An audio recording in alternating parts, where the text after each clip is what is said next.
What is up, everybody? It's your boy Matsu here, bringing you my third place regional license exam Origins Game Fair Ohio deck profile.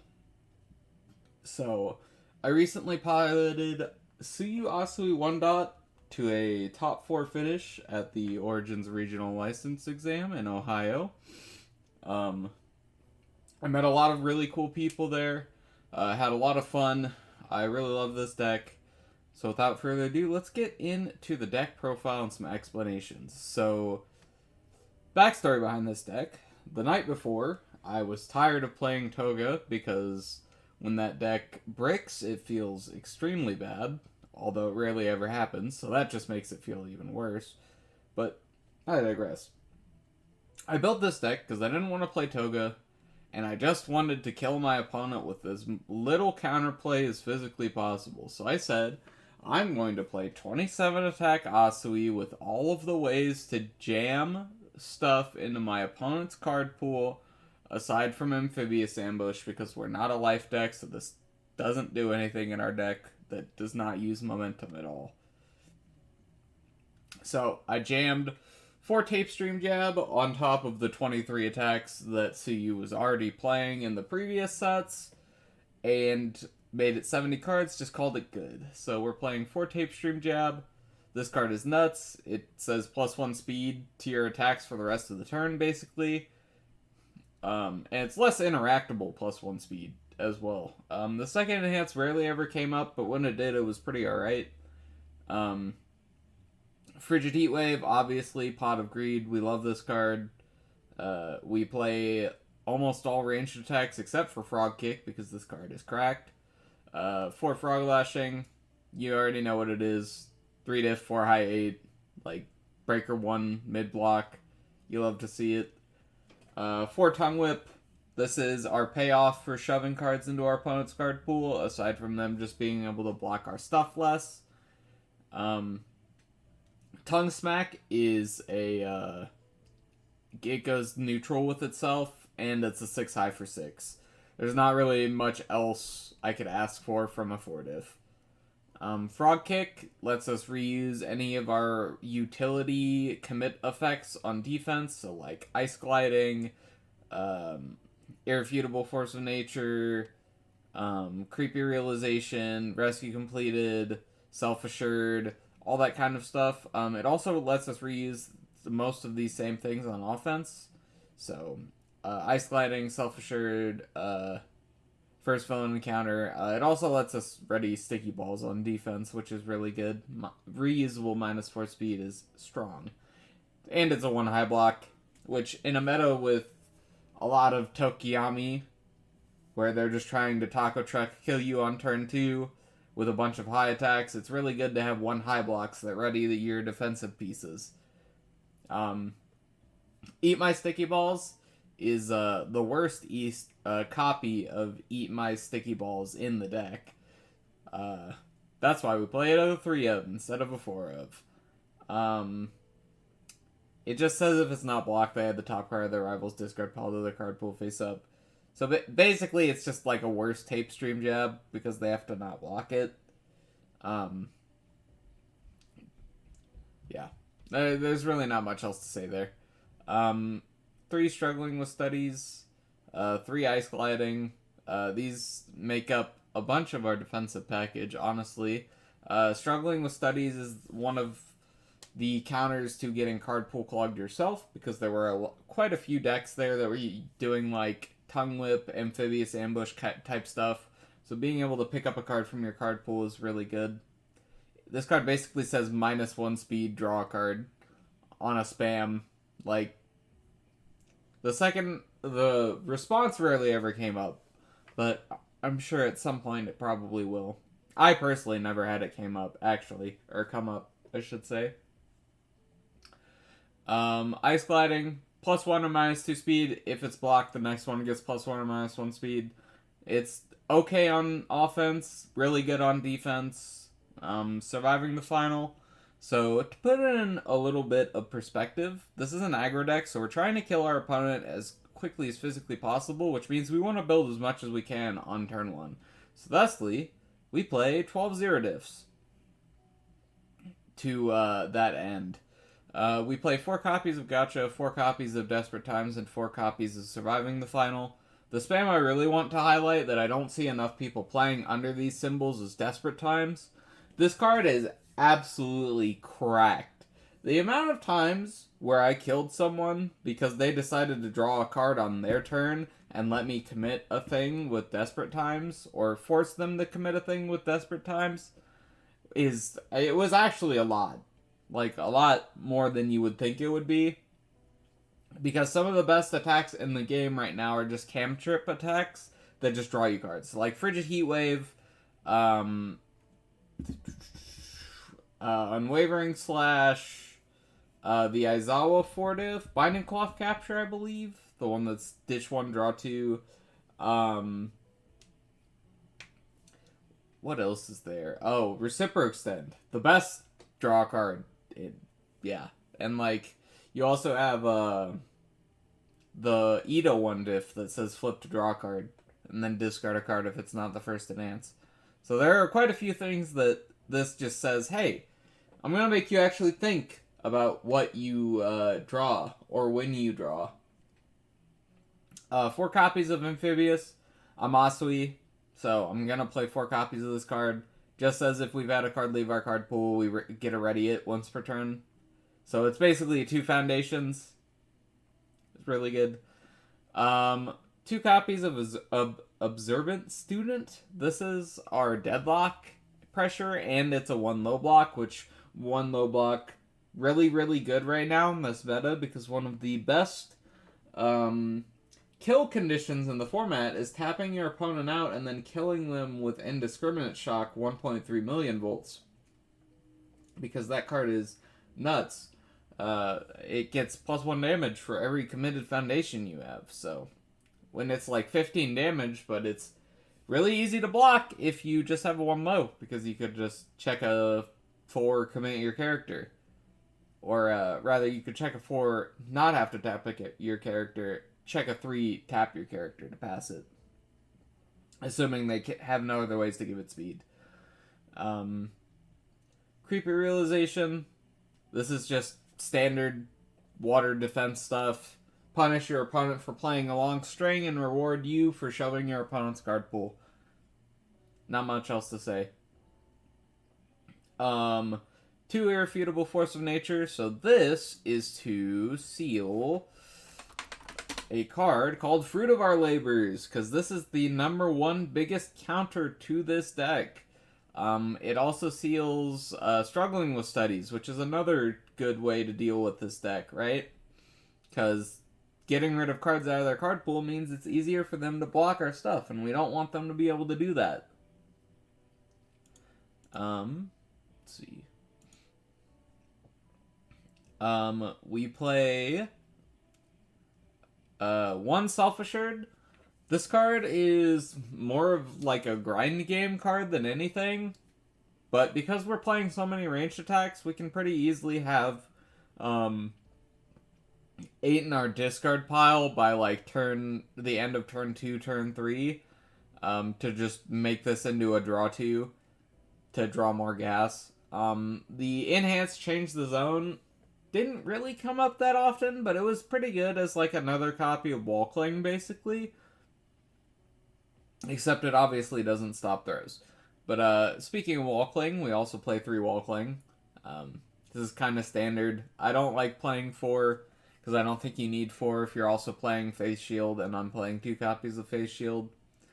I'm playing 2 copies of First Villain Encounter. This card is alright. It's more for the Deadlock Enhance than anything, but it being a good ready target off of Frog Kick is relevant enough for it to see play in our main deck anyways. It also just like makes our difficulty curve a little more smooth, because a lot of the time we have to play like our Frigid after a 4 diff, so it's on like a 6, and I'd rather just like, hey, I'll tap my 1 now, right? And give this attack 1/1, and then my next one gets -1. So, like, even if I do tap, at least I got stats for it instead of just tapping a foundation to pass the check and do not much else with it. Two Face Shield. This card stops throws, it stops combo decks, it stops electric jolts, it stops the Recipro acceleration kick package in Eraserhead. This card does a lot. Arguably a little too much, honestly. It flipping the attack after it resolves is a little obnoxious, but card's good. Card's probably necessary. Two sticky balls. It's sticky balls. It plays to our game plan of shoving cards into our opponent's card pool, and it's also one of the best defensive pieces in the game, arguably. Two rescue completed. Kind of the same thing as sticky balls. It's a good 3-diff. We can commit Asui to give -2 speed, and then just flip to readier, so it's like we didn't even commit anything and got a free -2 speed. It also readies 2 face downs when we're going in. This is a new addition from the last version of the deck I played, there were not actually that many aside from Face Shield, Surviving the Final, Defrosting, and Tape Stream Jab. Those are the only real new additions we got in this deck. This card says free. It's just free. Honestly, they could have just made the card free frosting because this card is so free. Enhance once per turn, discard the top card of your deck, choose one of the following effects. This attack gets +2 speed, -1 damage. This attack gets -1 speed, +2 damage. So regardless of what situation you're in, whether you need the extra damage to get there, the extra speed to get there, this card has got you. It's also just free -speed or -damage on defense. But be careful about doing that on defense, because your opponent can just... Oh yeah, you gave my attack -1 speed, +2 damage. Okay, well I guess I'll make it unblockable because you gave me +2 damage. So just be a little wary about that. Very basic attack lineup. Sticky balls, frog kick. Frog kick readies are cool things. And frog lashing is a 3-diff, 4i for 8. Pot of Greed. Card pool shove. All this kind of cool stuff. Basically, 11 of our 27 attacks shove stuff into our opponent's card pool, and the other attacks that don't are just pure value attacks. Onto the sideboard. I play 1 Observant Student for Deadlock, 2 What's Their Plan. This card is really good in the meta right now because there are a lot of decks that use momentum. So, Fourth Kind uses momentum for Recipro Bursts and stuff. A lot of people are using Electric Jolt, a lot of people using Specialized Sound Waves. A lot of Ochekos abusing momentum stacking, all that kind of stuff. The other 3 lines of text on this card do randomly come up. The first line, or the second line I should say, the next attack this turn loses EX is really good against Recipro Acceleration Kick if you can see it coming, because it means they can't clear the kicks out of their card pool using its Enhance, which is really good. Also, I guess if you're playing against Bakugo 2, the Powerful is randomly relevant, and then Stun is almost always relevant against a lot of things. So create Capturing Net. If you know they're going to be playing one, you can just say, hey, your next one loses Stun. And even if it gains Stun due to its own Enhance, it will immediately lose it because it is the next attack, so it has to lose Stun. Which is kind of a neat rules interaction. 1 creepy realization in the sideboard, because I don't like playing a million 4-checks in the main board, which we are already playing, 5, 6, we're playing 9 4-checks in the main board, which is honestly an uncomfortable amount of 4-checks. But they're all so good that you kind of have to play them, right? This card demands respect, even at a 4-check, because it does so much. And you can say the same for any of our other 4-checks. So we had kind of a transformative sideboard package. So basically, whenever I would side into Toru, I would side out the Frog Kicks and the Tongue Smacks, and I would just basically side in my entire sideboard. So we'd trim down to 23 attacks. Yeah, we'd trim down to 23 attacks and add some more foundations. Just play some good defense. The Toru is in the sideboard mainly for Tokiyami because being able to flash their Dark Shadow Ruin kind of demolishes them, or being able to, flash an attack that they play after they play their Summon Dark Shadow and just tell them, hey, you don't get a +3 check again. You have to wait. And now you have to play your next card on actual progressive difficulty. Have fun. Ice Storm's kind of the same thing. It's a Breaker 2 block, randomly relevant Deadlock Enhance, and Powerful 3. I actually, my winning in to get into top 8, I actually killed someone with this. They were at 7, and none of my attacks could do just 7 damage base, because I didn't draw Frog Lashing. So I just had to go, okay, Ice Storm. Kill you with Ice Storm. Grasping Tape Toss, because it's a throw that has stun and a randomly relevant Deadlock Enhance. So, and it has ranged for Frigid, so pretty alright to take out. Toru, flash things, debuild your opponent when they don't block your attacks, all that kind of cool stuff. Yeah. Let's talk about the event, though. I've already talked about the deck enough. I think you guys can see the list on screen. I'll have a link in the description for you guys to look at it more if you want to. But let's talk about the event. So, the event was fantastic. I love that Jasco did a, for the most part, great job on the events. Things were relatively consistent. I had a lot of fun. Got to meet so many new people from around the community. Shoutouts to all of you guys, you know who you are.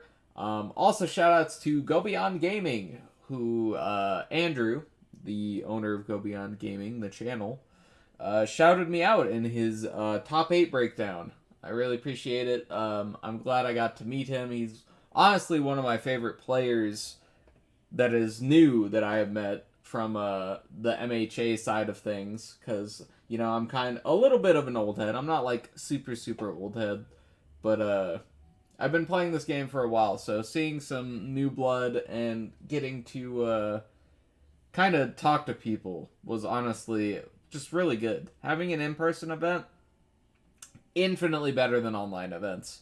I don't care what anyone else says. I don't care if it's more convenient. In-person events are the way. I just love them. There's nothing more heartwarming than seeing the community come together and just vibe. Because that's what we did this weekend. We all just vibed. We had a great time, and I loved it. So shout outs to everyone that I met. And more specifically, shout out to the people I went with. You know who you are, all my teammates, all my great and wonderful friends. Shoutouts to Brandon Bueno for letting me use his Frigid Heat Waves, and shoutouts to Byron, my other teammate, and JJ, who let me use some of their stuff to make this deck the night before. I really appreciate that, and I would not be in tops if it were not for you guys, so that's awesome. But yeah, and shout outs to Corey Aguilar and Andrew Holder, I believe, for being the top 2 players. It's such a huge accomplishment, and I hope both of you enjoy your very pretty looking Frigid Heat Waves. I wish it was me, but it happens. Honestly, I hope to see more events in the future. I hope to go to Florida, all of these kind of events, so I'll be coming down there for you, Andrew. You better watch out. But anyways, without further ado, I'm going to end the video now. I hope you guys all enjoyed the deck profile and the rundown, and I will talk to you later. Matsu out. What is up, Matsu Nation? Thank you for watching till the end of the video. If you enjoyed, like, comment, and subscribe. And check out all my socials and my Patreon. I hope you all have a wonderful day, and sayonara.